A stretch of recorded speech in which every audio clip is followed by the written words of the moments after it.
또는 원격 의료 어떤 용어를 써야 될지 모르겠는데 이게 이제 처음 시작된 게 제가 이 인연을 생각해 보면 제가 노무현 정부에 때 처음 출범했을 때 이제 의료산업 선진화위원회를 만들었어요. 뭐 제가 만드는 것도 아니죠. 국무조정실에서 만들 때 제가 이제 같이 일을 하면서 이제 그때 제가 냈던 안은 의료산업이라는 말을 되게 산업자 들어가는 걸 되게 싫어하시지만 이제 의약품, 의료기기, 의료서비스 이걸 다 통틀어서 의료산업이다.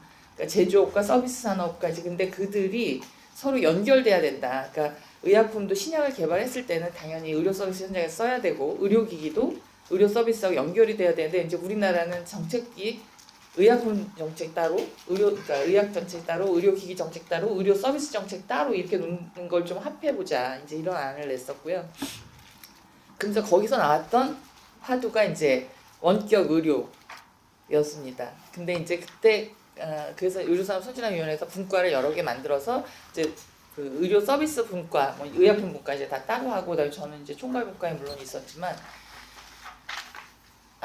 쉽지 않더라고요. 근데 이제 그때도 사실 이게 되게 아이러니죠. 노무현 정부가 조금 진보 정부인데 의료 산업을 선진화하겠다. 뭐 의료자에다 이제 산업자 붙였다. 막 이래가지고 그러면서 이제 반향이 뭐였냐면 일단 비대면 그러니까 원격 의료를 하면 영리병원이 큰다. 이게 논리가 왜 그렇게 가는지 잘 모르겠는데 그러니까 일단 산업자 때문에 그랬던 것 같아요. 지금 생각해보면 의료 산업인 영리병원이다. 뭐 이러는데 거기에 원격 의료라는 게 들어가면 기업도 들어오고 뭐 이런 것들에 대한 반발이 있었던 것 같아요. 그래서 이제 지난 20년 벌써 20년 정도 된 것 같은데 그러니까 왜냐면 그걸 처음 구도 잡은 게 2004년이니까 2005년에 출범하고 진짜 20년 됐구나 이 생각을 오늘 아침에 했습니다.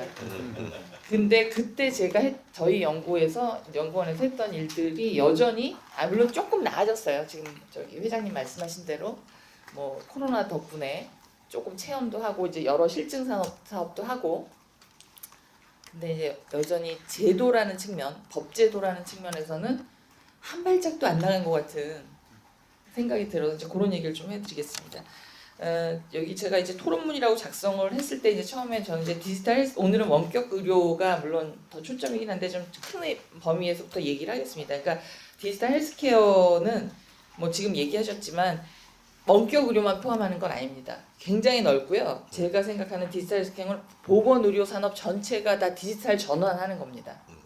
그러니까 심지어 이제 만약에 제가 생각하는 아까 의료 산업의 의약품에도 지금 이미 신약 개발할 때부터 그 유전 정보나 이런 여러 의료 정보를 가지고 신약 개발을 사이버 스페이스에서 합니다. 후보 물질을 개발하는 걸. 그러니까 의약품도 디지털라이제이션하고 의료기기도 당연히 디지털화. 뭐 지금 디지털 치료제 얘기도 하셨는데 심지어 하여튼 뭐 먹는 뭐 각종 뭐 센서들 뭐 이런 것들도 있고. 그러니까 그런데 이제 의료 서비스 분야 진단 분야도 이제 디지털 전환을 하는 거에 대표적인 게 이제 원격 진료인 거죠. 그래서 제가 여기 정의라고 쓴 건 환자 관리뿐만 아니라 건강한 일반인의 건강 관리, 질병 예방, 아까 예방 얘기하셨는데 하여튼 우리가 생각하는 모든 헬스케어 그러니까는 꼭 질병 치료뿐만이 아닙니다. 건강 관리까지 모든 보건의료 제품과 서비스 전체에 디지털 기술이 접목되는 것을 포괄적으로 의미합니다. 그래서 근데 이 용어는 뭐 국제적으로 이렇게 딱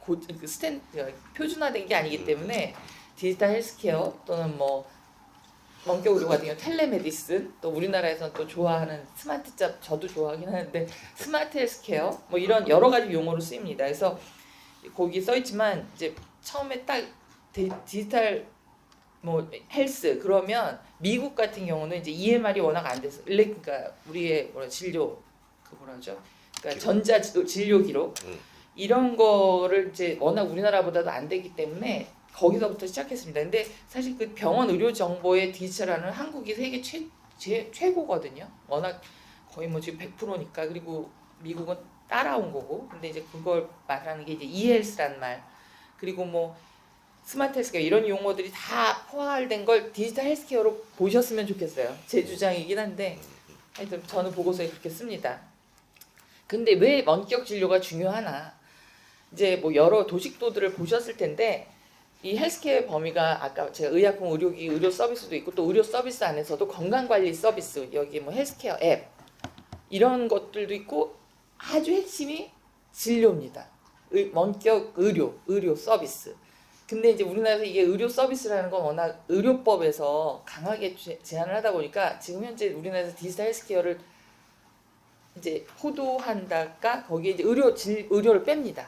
그래서 이제 건강관리 앱만 디지털 헬스케어인 듯 하고 이제 생각하는데, 제가 생각하기에는 사실은 핵심은 의료인데 그거를 접근이 안 되니까 비즈니스 모델로 이제 제일 쉬운 거는 사실 건강관리 서비스는 여러 가지 면에서 조금씩 가능합니다, 요새도. 그래서 그러다 보니까 디지털 헬스케어 그럼 다들 그냥 건강관리 앱 정도가 그 디지털 헬스케어 산업이냐라고 생각하시지만 저는 그렇게 생각하지 않는다. 그래서 여기 썼듯이 비대면 진료가 이 디지털 헬스케어 생태계의 가장 핵심적인 부분 집합이다. 물론 전부는 아니지만.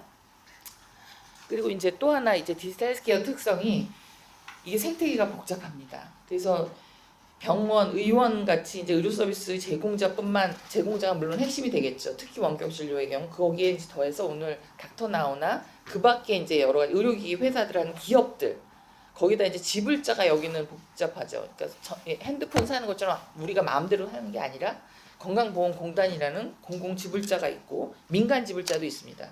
근데 이제 한국은 민간 지불자, 우리 포켓에서 나가는 돈도 굉장히 크다. 그리고 이제 환자뿐만 아니라 아까 예방이란 말씀하셨는데 이제 디지털 헬스케어의 목표가 사실 모든 디지털 전환이 그렇지만 퍼스널라이즈 금융 서비스 생각하시면 됩니다. 그리고 맞춤형 언제 어디서나 뭐 유비쿼터스. 그래서 유비쿼터스 헬스케어라는 말도 사실 한동안 썼습니다.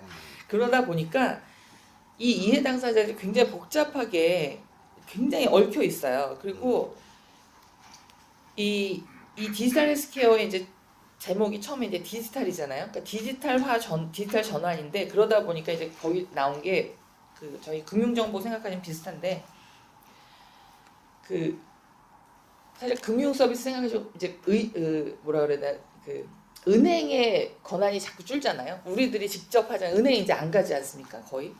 그것처럼 이 디지털 전환에서 가장 큰 특징은 기존의 기득 공급자의 권한이 준다는 겁니다. 정보 그 편향성 같은 게. 그리고 이제 민간 정보 제공자인 최윤희 이런 소비자들의 위상이 점점 강화한다는 게 사실 이 생태계가 복잡한데 일반인 우리들이 왜냐면 내 건강 정보를 주니까 내 건강 정보를 가지고 서비스도 할 수 있고 의약품도 개발할 수 있고 의료기기도 개발할 수 있기 때문에 그런 소비자 위상이 복잡한 상황에서도 강화하고 있다. 이걸 큰 특징으로 볼 수 있고요. 여기 제가 그다음에 세 번째 중요한 특징은 이건 필연이다.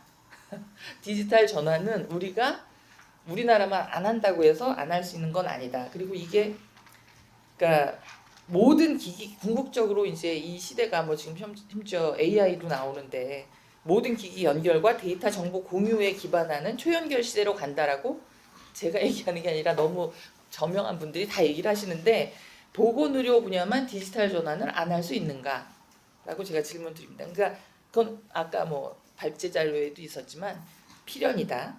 그리고 기존의 이런 의료 체계가 그 예방과 관리에 초점을 맞추는 보건의료 패러다임으로 이제 새로운 패러다임으로 넘어가고 있다. 그럼 이게 왜 오느냐? 아까 이제 좀 발제 자료도 있었는데 두 가지입니다. 일단 1번 기술 혁신. 모든 생물체 정보가 디지털라이즈 되는 시대가 된 거죠. 사람의 정보가. 심지어 뭐 그래서 그 아바타 모델로 비즈니스 모델 하시는 분들도 있어요. 그러니까 최윤희가 여기 있지만 최윤희 아바타 만들어서 그 최윤희의 모든 그 생활 습관, 라이프 로그 데이터, 그다음에 보건의료 정보, 유전 정보를 다 넣어서 얘가 어떻게 하면 제일 그러니까 건강하게 오래 살 수 있나를 사이버 스페이스에서 이제 아바타로 구현해보고 최윤희한테 알려주는 거죠, 실물에. 근데 이제 그러니까 이런 기술이 된 거는 정보의 이제 디지털 정보, 요게 핵심입니다. 제가 그다음에 이제 그래서 기술 발전, 그다음에 또 하나가 이게 이제 뭐 환경 문제인데 아까도 얘기했죠. 고령화라는 거, 그리고 이것 때문에 이제 OECD 국가들을 포함해서 하여튼 전부 의료비가 엄청 듭니다. 그리고 한국의 의료비 지출이 앞서 이제 약간 뭐 보험 얘기도 잠깐 하셨던 것 같은데 조금 시작하기 전에 굉장히 비효율적인 겁니다. 왜냐하면 세계에서 제일 유일은 아니지만 하여튼 공보험 체계가 굉장히 공고한 우리나라에서 의외로 민간 from my pocket에서 나오는 사비용 지출이 굉장히 높습니다. 병원도 많이 가고. 그러니까 이게 국가 의료비에서 아까 부담이 거의 9%인데 GDP에서 의료비 부담이 물론 미국은 16%막 이러니까 미국보다 우리가 견고하다라고 하지만 세계에서 제일 빠르게 증가하고 있습니다. 그 성장률이 GDP 대비 의료비 성장률. 그러니까 공급 측면에 이제 기술 혁신이라는 면, 그 다음에 수요 측면에 그 고령화로 인한 의료비 확대 그리고 비효율적인 의료 이거를 해결해야 되는 그리고 이제 그러다 보니까 국가 재정에도 문제가 있고 하여튼 이런 여러 가지 공급과 수요의 양면에서 저는 이런 디지털 전환 보건의료 분야의 디지털 전환은 굉장히 중요하다. 어쩔 수 없으니까 해야 한다. 그래갖고 이제 곧 다음 얘기는 36종 얘기는 그냥 간단히 읽어보시면 될 것 같아요. 그러니까 디지털 헬스케어가 이제 복지 사실 이게 이제 의료에 산업자를 붙이면 안 되는 이유가 의료는 복지다. 라는 이제 그것도 전 틀린 말은 아니라고 생각합니다. 근데 복지와 경제 성장은 같이 가야 뭔가 균형적으로 진행되면 좋겠다. 그래서 디지털 헬스케어를 통해서 복지 확대와 경제 성장이 선순환될 수 있다라고 그래서 중요하다 이렇게 제가 얘기를 할 수 있고요. 하여튼 뭐 그 이제 디지털 헬스케어가 왜 중요한지는 거기 좀 써 있고요. 근데 이제 지금 제가 이제 올해 이 보건의료 분야 정책 연구 같은 걸 하다 보면 이 정책 추진과 규제 개선에서 굉장히 아까 이해 당사자가 복잡하다고 했는데 특정 이해 당사자나 특정 기업 또는 특정 뭐 단체, 협회에서의 수익이 그게 주나 이런 거에 대한 굉장히 뭐라 그래야 되나 걱정들이 많으셔갖고 그 수익에 대한 영향이 사실 중요한 게 아니고 제가 강조하고 싶은 건 이게 범국가적으로 국민의 편익, 사회경제적 혜택이 얼마나 증진되는가를 평가하면서 이렇게 균형 잡힌 정책을 해야 된다라고 생각합니다. 그래서 저희 연구원에서 이제 연구한 것 중에 그때는 제가 아마 스마트 헬스케어라고 썼던 것 같은데 제목을 스마트 헬스케어의 사회경제적 효과 분석이라고 시뮬레이션을 했었어요. 그때 당뇨병을 이제 저희 환자 기록을 가지고 이게 스마트 헬스케어 기기로 또는 원격 의료로 이렇게 스마트하게 관리됐을 때 얼마나 의료비가 절감이 되고 그로 인해서 얼마나 많은 사회경제적 편익이 나오나 굉장히 많이 나옵니다. 근데 이제 그때도 그것도 꽤 오래전 2010년 후반대인데 그때 모델에서조차도 이게 법제도가 이게 제가 시나리오 분석을 했어요. 1번 법제도가 빨리 바뀔 때, 2번 법제도가 뭐 10년 안에 안 바뀔 때, 3번 영원히 안 바뀔 때 뭐 이렇게 해서 시나리오 했을 때 하여튼 빨리 바뀔 때는 어마어마한 경제적 효과가 나는데 안 바뀌면 뭐 당연한 답이겠지만 안 나온다 뭐 이렇게 했었어요. 그래서 그럼 이제 한국에서 이게 왜 활성화가 안 되나 뭐 앞서 많이 했지만 활성화되려면 이게 이제 경제 생태계를 활성화하고 제가 그래서 이걸 꼭 어떤 산업을 키운다기보다는 이 의료 분야이기 때문에 사회경제적 편익을 극대화하기 위해서는 이 생태계 안에 이제 저는 세 가지로 나눕니다. 공급자, 기업, 소비자, 조정자. 그럼 이제 공급자 이 각 이해 당사자들이 균형적으로 이게 좀 참여하는 경쟁력 강화 방안이 시스템 경쟁력이 필요하다고 생각합니다. 그래서 제가 항상 강조하는 건 뭐 이게 꼭 바이오헬스 이게 보건의료 분야뿐만 아니라 그런 건 아닌데 혁신 생태계가 활성화되려면 제일 중요한 게 자원, 기술, 시스템 세 개 경쟁력이라고 생각하거든요. 자원은 데이터 경쟁력, 기술은 진짜 기술 경쟁력이고 그 다음에 시스템 경쟁력이라는 건 제가 이제 사회적 수용성, 소비자들의 참여도, 받아들일 수 있는 시스템 이런 게 이제 강화가 필요하고 그런 이제 우리나라에서는 그런데 이제 이 파괴적 혁신 메커니즘에서는 이해 당사자 갈등이 사실은 필연적입니다. 외국의 뭐 여러 레드 플렉 옛날에 운동 그 영국에 처음 자동차 나왔을 때 물론 그런 갈등이 없을 수가 없겠죠. 이제 기존의 그 산업 생태계 또는 그 생태계에 있던 기득권이 자기의 기득권을 놓고 싶지 않은 것에 갈등이 있긴 있는데 그 갈등을 어떻게 푸는가가 되게 중요하다고 저는 생각하는데 한국이 그 학습이 좀 잘 안 되는 것 같아요. 갈등 해소 뭐 꼭 이 분야만 그런 건 아닌데 그래서 우리나라에서 제가 20년 동안 이 의료법을 개정해야 된다고 제가 주장을 했으나 안 된 이유가 이해 당사자 갈등이 과도하게 발생하고 사회적 합의가 지연되기 때문에 결국 이 생태계가 이제 활성화 안 됐다라고 이제 감히 평가를 하고 앞으로 이게 잘 되려면 국민 또는 국가 전체의 편익과 효용이 이렇다라는 걸 우리 모두 인지를 하고 그 다양한 이해 당사자가 합의를 하는 구조가 안착될 필요가 있다. 그래서 이제 각 그 아까 말씀드린 공급자, 수요자, 조정자 이 각각이 어떤 일을 해야 되나를 보면 공급자 수용성 측면에서 이제 대표적으로 공급자가 기업과 의료계인데 하여튼 이 편익 배분에 대해서 되게 걱정을 하시는 것 같아요. 이게 편익이 공정하게 배분되지. 예를 들면 아까 이제 병원 의원에서도 이렇게 나온 편익에 대해서 기존에 갖고 있는 내 의료 정보나 이런 걸 가지고 원격 의료를 하고 막 이럴 때 뭐 아주 쉽게 생각하면 동네 병의원 선생님들이 우리 병원에 올 사람들이 다 이제 3차 병원으로 갈 거다. 이런 편익이 뭔가 지금 현재가 깨지면서 공정해지지 않고 나는 불이익을 받을 것 같다. 그것을 해소해야 된다고 생각합니다. 저보고 답을 내놔라 그러면 하여튼 답은 없습니다만 하여튼 공정한 편익에 대해서 우리 사회가 좀 얘기를 해야 될 것 같고 또 하나는 제가 이제 사실 뭐 이것저것 연구하다 보니까 국민 인식조사 같은 것도 했었는데 이게 국민들이 제가 조사한 게 벌써 이제 한 4년 전인데 이제 올해 새로 하려고 해요. 근데 이제 그때 뭐라 그러냐면 내 의료 정보나 유전 정보를 가지고 신약 개발하고 의료 서비스하고 그다음에 정보가 오가고 원격 의료에서 다 좋은데 그게 이제 공정하게 쓰였을 땐 괜찮은데 특정 제약 기업이 뭐 신약 개발해서 그거 의료 정보를 난 줬는데 그걸 갖고 그 기업만 큰다 이것도 싫고 또 하나는 내 의료 정보가 나중에 뭐 차별 예를 들면 뭐 불치병 환자 내 정보인데 그게 이제 뭔가 차별을 받는데 이제 남용될까봐 그런 게 겁난다. 그러니까 그것에 대해서 약간 불안해한다. 이게 제가 느낀 거였는데 그래서 이 보건의료 정보나 디지털 헬스케어 원격 의료에 대한 어떤 활용에 대해서 어떤 투명성 그리고 피드백 국민에 대한 피드백 그리고 기업에 대해서도 약간 불신이 있었어요. 사실 그때도. 그러니까 플랫폼 기업들이 정보를 다 갖고 있을 때 이제 그게 진짜 공정하게 쓰이는지 나한테 어떻게 피드백 되는가 뭐 이런 그런 것들 그러니까 투명성과 책임성 강화 이런 사회적 신뢰 확보가 필요하다고 생각하고 이제 소비자 입장에서는 당연히 내 정보 또는 원격 의료의 편익이 뭔가에 대해서 좀 디지털 리터러시라고 뭐 표현할 수도 있겠는데 이해도가 높아져야 될 것 같고 제일 중요한 건 정부죠. 이제 정부가 조정자 역할을 해야 되는데 진짜 조정자 역할을 잘하는지는 의문입니다. 그래서 이제 그때 물론 개인정보보호법을 만약 개보법 3대 뭐 조정을 했는데 문제는 이게 보건의료 정보는 의료법에 의한다. 뭐 이렇게 써 있어요.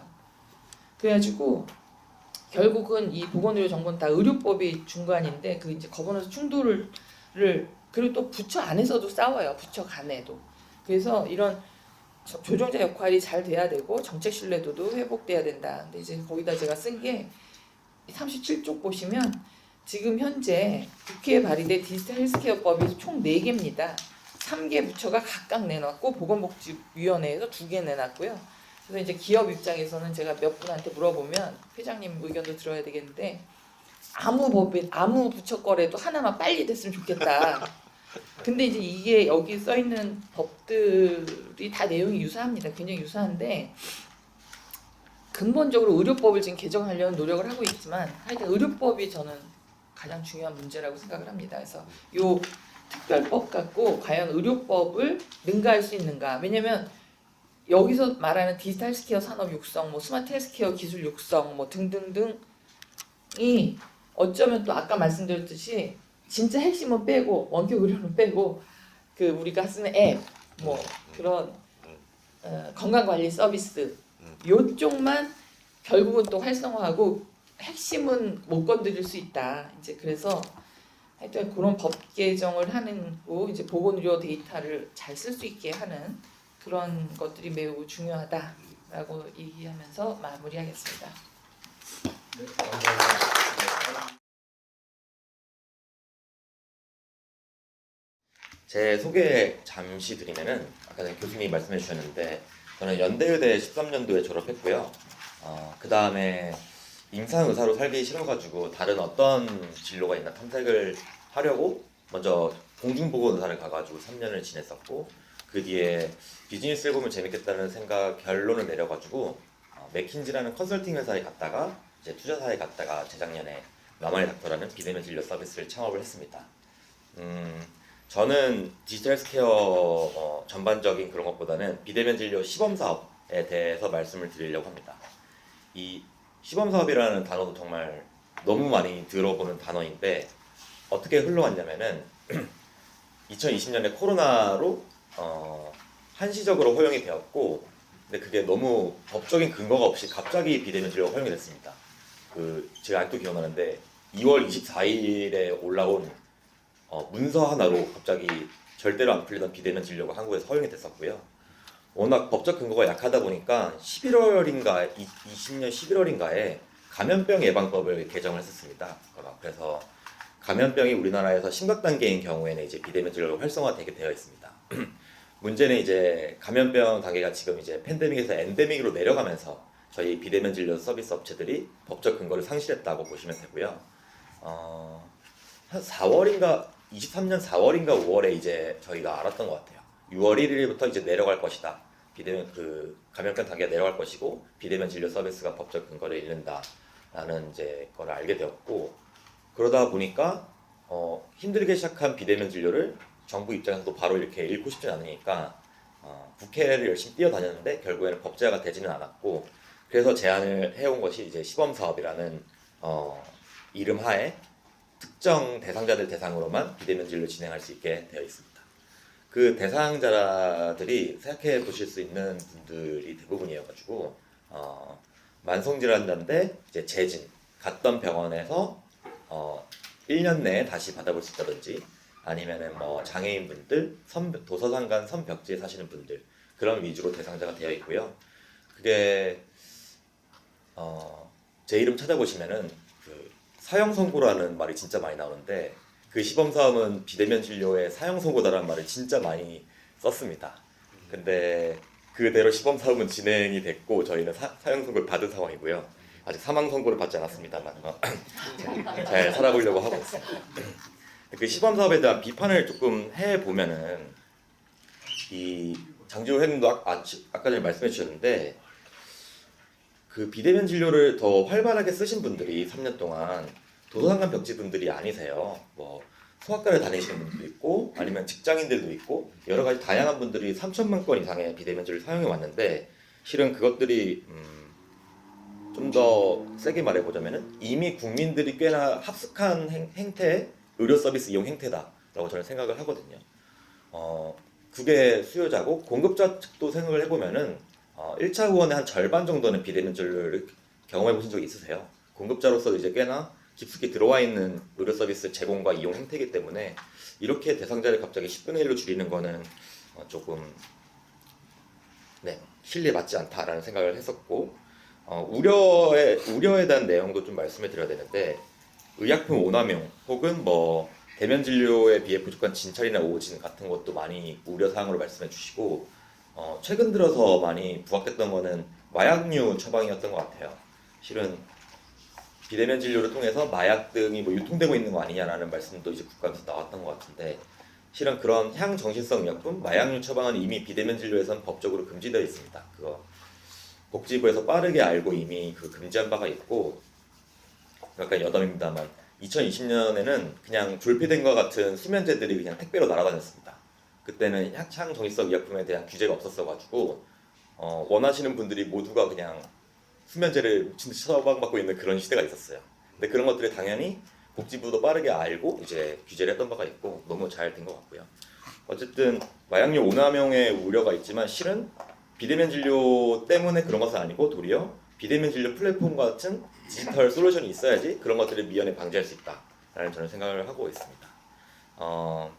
대면 진료에 비해 뭐 시청 사촉과 같은 이제 피지컬 리그잼이 안 되니까 오진에 대한 걱정도 있는데, 저 이거는 한 교수님하고 이야기하다가 흥미로웠던 내용이, 한 대학병원 교수님 그런 말씀하시더라고요. 솔직히 대학병원에서도 정형외과나 신경외과 말고 청진기 최근에 쓰신 적 있냐? 자기는 잘 안 쓴다.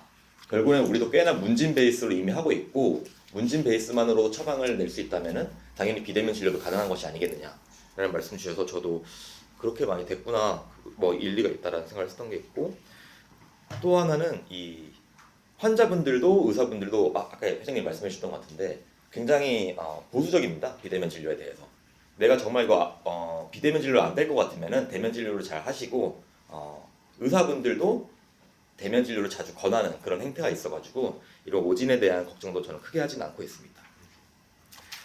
하지만 비대면 진료 관련 법안은 국회에서 계류되고 있고 복지부는 이제 시범 사업이 굉장히 까다로운 조건으로 제안을 해가지고 저희가 그 점에 대해서 개선이 계속 필요하다라는 말씀을 드리는 거고요. 모 국회의원님이 그런 말씀하셨더라고요. 전화가 있는데 왜 비대면 진료 플랫폼이 필요하냐. 그게 참 러다이트 운동이 떠오르는 수준의 발언이라고 저는 생각을 하고, 네. 정말 그런 말씀을 하시면 사회가 앞으로 나갈 수 없지 않나라는 저는 생각을 했었고, 아까 전에 이제 위원님이 말씀 잘 해주셨는데 그 수용성이라는 단어가 되게 중요한 것 같아요. 공급자와 수요자와 조정자 각각의 수용성과 그들이 이제 이 어젠다를 무작정 반대할 것이 아니라 전화가 있는데 왜 플랫폼이 필요하냐는 말을 할 게 아니라 더 테이블에 올려놓고 그냥 오픈돼서 이야기를 했으면 좋겠다. 그래서 그렇게 한 발 한 발 나아가야지 더 발전된 의료 서비스 그리고 사회의 편익을 제공할 수 있지 않을까라는 생각을 하면서 마치겠습니다. 감사합니다.